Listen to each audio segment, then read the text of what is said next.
Selamat siang, Bapak dan Ibu dosen. Perkenalkan nama saya Endah Karyati, NIM 20 2017 060.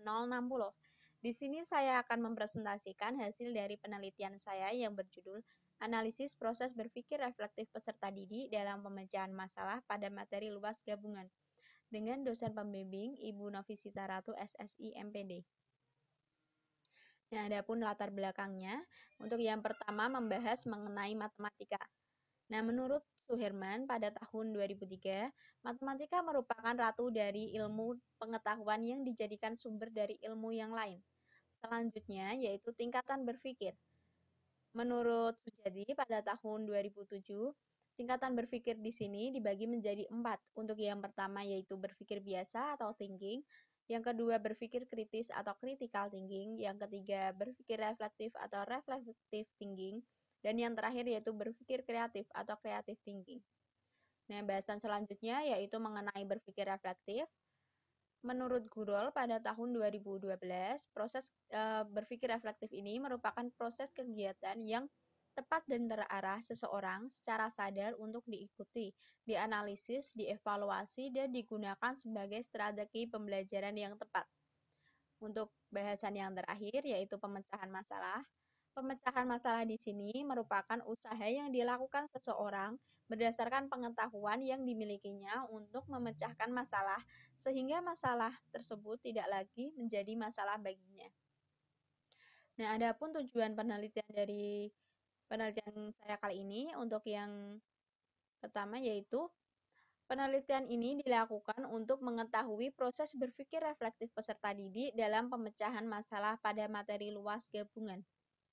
Nah, adapun metode penelitiannya, yang pertama yaitu jenis penelitian kali ini yaitu kualitatif deskriptif. Dan untuk teknik analisis datanya menggunakan 3 tahapan. Yang pertama yaitu tes atau soal, yang kedua yaitu dengan metode wawancara, dan yang terakhir yaitu dokumentasi. Nah, untuk subjek penelitiannya saya mengambil dari 3 peserta didik yang berasal dari SMP Negeri 1 Tengaran, yang memiliki kemampuan awal yang berbeda. Kemampuan awal yang berbeda di sini dibagi menjadi kemampuan awal matematika tinggi, kemampuan awal matematika sedang, dan kemampuan awal matematika rendah. Nah, untuk teknik analisis data di sini terbagi menjadi 4. Yang pertama yaitu reduksi data, yang kedua penyajian data, yang ketiga verifikasi data, dan yang terakhir uji keabsahan data menggunakan triangulasi data. Nah, berikut merupakan soal penelitian saya. Di sini memuat 2 soal.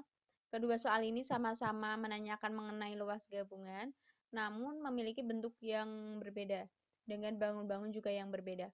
Untuk soal yang pertama ini menyerupai bentuk pesawat dengan beberapa bangun. Dan untuk soal nomor 2 menyerupai bentuk mobil dengan rangkaian dari beberapa bangun. Nah, dari hasil penelitian, subjek MH dengan kemampuan matematika tinggi, ini merupakan jawaban untuk soal yang pertama, dan ini untuk jawaban soal yang kedua. Nah, dari dua jawaban dari subjek MH ini, yaitu soal nomor 1 dan soal nomor 2, dapat disimpulkan bahwa subjek MH dapat menyebutkan apa yang diketahui dan ditanyakan. Hal ini didukung dengan hasil wawancara yang dilakukan dengan subjek MH. Subjek MH dapat menyebutkan apa yang diketahui dan ditanyakan. Untuk tahap comparingnya, subjek MH dapat mengaitkan masalah yang pernah dihadapinya dengan masalah yang dihadapi sekarang. Untuk yang terakhir, fase terakhir yaitu contemplating. Contemplating di sini yang dimaksudkan yaitu subjek MH diminta untuk mendeteksi kembali adakah kesalahan yang ia lakukan. Selanjutnya, apabila ada kesalahan, subjek MH dapat memperbaikinya. Pada hal ini, subjek MH mampu melakukan ketiga fase tersebut dengan baik dan benar. Maka dari itu, subjek MH dikatakan memiliki kemampuan berpikir reflektif pada tahap tinggi.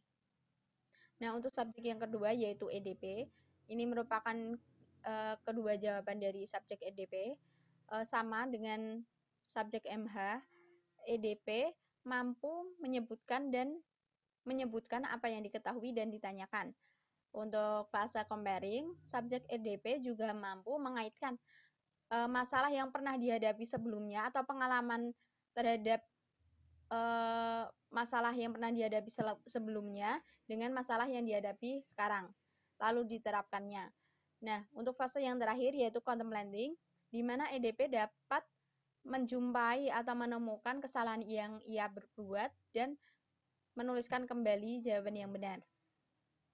Karena EDP dapat melalui ketiga fase ini dengan baik dan benar, maka EDP dapat dikatakan menjadi mampu berpikir reflektif pada tahap tinggi.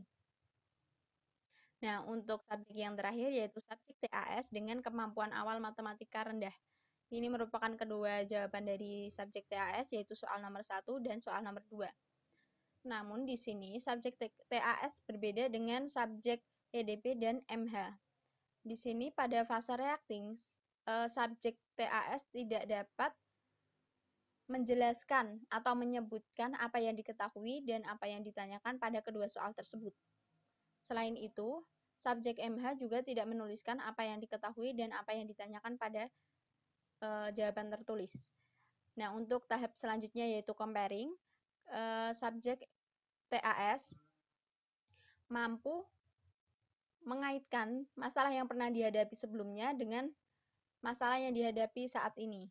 Untuk fase yang terakhir yaitu contemplating, subjek TAS dapat mendeteksi kesalahan yang ia perbuat dan membenarkannya. Jadi dari sini dapat diketahui bahwa subjek TAS memiliki tahapan berpikir reflektif pada tahap sedang.